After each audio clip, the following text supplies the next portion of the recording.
Şu yaşlı amcaya da bir Beyler bir açılın, bir açılın.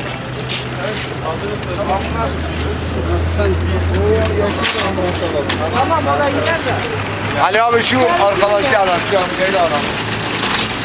Kaç tane yaralı? 4 tane. نخواهش میگیم کسی میگیم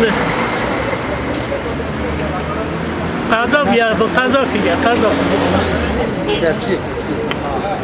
نه خاطر تام قضا کی از چه خسته خانه Nasılsın abi? Tamam. Sen nereden yaşıyorsun abi?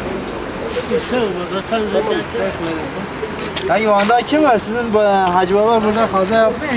Ciddi bir şey yok. Kaza bir şey yok. Ya serviste gelirken kazanın ayağı hafif bir incinmiş. Kopka değmiş. Ve kendisi konu Ya benim konuşacak. serviste konuştum. Kendisi konuşacak. Şey var mı? Oturamaz. Bunda sedyeyle gelmesi lazım. Çünkü fraktürü var, bu bir şey olur. Sarsılır.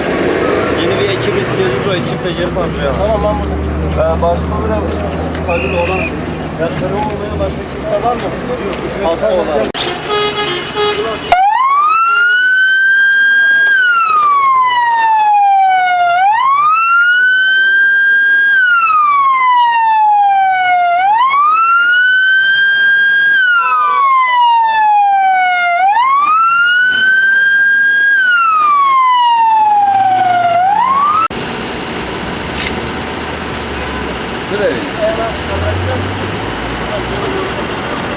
Sen hangi tarafa gidiyorsun?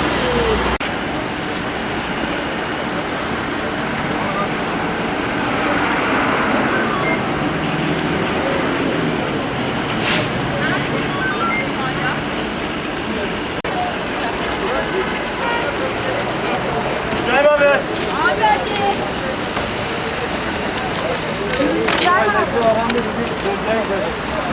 hadi.